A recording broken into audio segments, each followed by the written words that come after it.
అదరగొట్టే కారం రంగు రుచి ఆచి కారం పొడి. తెలంగాణలో స్థానిక సమరానికి సై అంటున్నాయి ప్రధాన పార్టీలు. గతంలో పెద్దగా గ్రౌండ్ లెవెల్లో ప్రభావం చూపించని బీజేపీ కూడా ఇంతకు ముందో లెక్క ఇక ముందొక లెక్క అంటోంది. బీఆర్ఎస్ కాంగ్రెస్లకు ధీటుగా సై అంటోంది. ఇలాంటి కమలం పార్టీలో ఇద్దరు నేతల కీలక నేతల మధ్య జగడం అక్కడ కలవరానికి కారణమవుతోందట. ఇంతకీ ఎవరా నాయకులు, దేనికోసం ఆ జగడం? ఈటెల వర్సెస్ బండి. హుజురాబాద్ కమలంలో విభేదాలు. రెండు వర్గాలుగా అనుచరులు. టికెట్ల విషయంలో సై అంటే సై. తెలంగాణలో కీలకమైన స్థానిక ఎన్నికలకు నగారా మోగడంతో బీజేపీ అప్రమత్తమైంది. అసెంబ్లీ, పార్లమెంట్ ఎన్నికల ఫలితాల జోరును క్షేత్రస్థాయి ఎన్నికల్లోనూ కొనసాగించాలని భావిస్తున్న కమలం పార్టీ కథనోత్సాహంతో ముందుకు సాగుతోంది. ప్రధానంగా ఇప్పుడు అందరి దృష్టి కరీంనగర్ జిల్లాపై కేంద్రీకృతమైంది. కేంద్ర మంత్రి బండి సంజయ్ ప్రాతినిధ్యం వహిస్తున్న జిల్లా కావడంతో ఇక్కడ స్థానిక ఎన్నికలు బీజేపీకి ప్రతిష్టాత్మకంగా మారాయని చెప్పొచ్చు.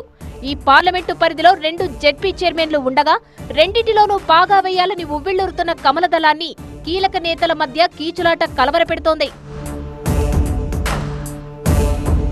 జిల్లాలో సర్వేల ఆధారంగా బలమైన నేతలకి టికెట్లు ఇస్తామని ప్రకటించారు బండి సంజయ్.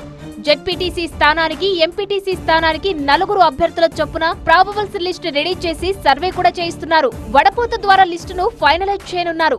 వచ్చే అసెంబ్లీ ఎన్నికల్లో గెలవాలంటే ఈ స్థానిక ఎన్నికలు గెలిచి తీరాల్సిందే.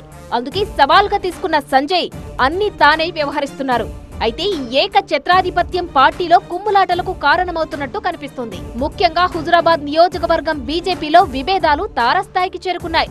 ప్రస్తుతం మల్కాజ్గిరి ఎంపీ ఈటెల రాజేందర్ కు ఇది సొంత ఇలాఖా కావడంతో బండి సంజయ్ పెత్తనం కుదరదంటోంది ఓ వర్గం.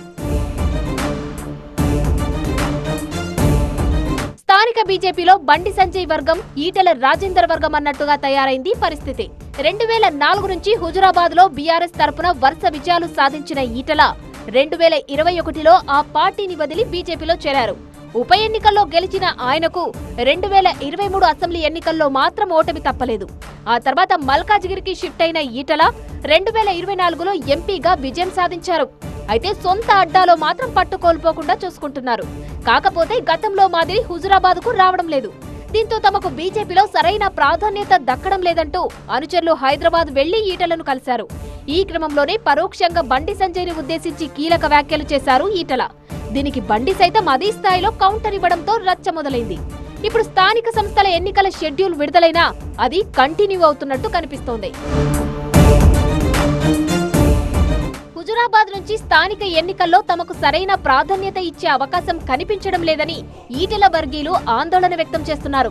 ఇటీవల కమలాపూర్లో జరిగిన బీజేపీ కార్యకర్తల సమావేశంలో కేవలం ఈటెల వర్గీయులు మాత్రమే పాల్గొని చర్చలు జరపడం దీనికి నిదర్శనంగా చెప్పొచ్చు. స్థానిక ఎన్నికల అభ్యర్థిత్వం కోసం కనీసం తమ పేర్లను కూడా పరిగణలోనికి తీసుకోవడం లేదని ఆవేదన వ్యక్తం చేశారు. ఒక్క సర్పంచ్ మినహా ఎంపీటీసీ, జెడ్పీటీసీ స్థానాలకు పార్టీ గుర్తులే కీలకం కాబట్టి తమకు కమలం పువ్వు గుర్తు దక్కుతుందా లేదా అనే ఆందోళన వ్యక్తం చేశారట ఈటెల అనుచరులు. ఒకవేళ పార్టీ టికెట్ ఇవ్వకపోతే ఫార్వర్డ్ బ్లాక్ గుర్తు సింహంపై పోటీ చేయాలని కూడా చర్చించుకున్నట్టు తెలుస్తోంది. తమకు టికెట్ రాకపోతే ఖచ్చితంగా సింహం గుర్తును ఆశ్రయిస్తామని తేల్చి చెప్పారట. అయితే ఈ విషయంలో ఈటెల మౌనమే సమాధానమన్నట్టుగా ఉండిపోయారట. అంతా తానే అన్నట్టుగా బండి సంజయ్ వ్యవహరిస్తుండటంతో తన అనుచరులకు టికెట్ల విషయంలో ఈటెల భరోసా ఇవ్వలేకపోయినట్టు తెలుస్తోంది. అయితే బలమైన నేతలకు మాత్రం ఖచ్చితంగా టికెట్లు వస్తాయని, ఎవరు తొందరపడొద్దని సూచన చేశారట. నేతల తీరు ఎలా ఉన్నా అనుచరులు మాత్రం ఆగేలా లేరు. దీంతో హుజురాబాద్ నియోజకవర్గంలో బీజేపీ వర్గపోరు భగ్గుమనేలా కనిపిస్తోంది. ఇప్పటికీ జిల్లా కమిటీ ఆశావహుల పేర్లను తీసుకుంది. కానీ హుజురాబాద్ నియోజకవర్గంలో ఈటెల వర్గీయుల పేర్లను తీసుకోలేదన్న ప్రచారం జరుగుతుంది.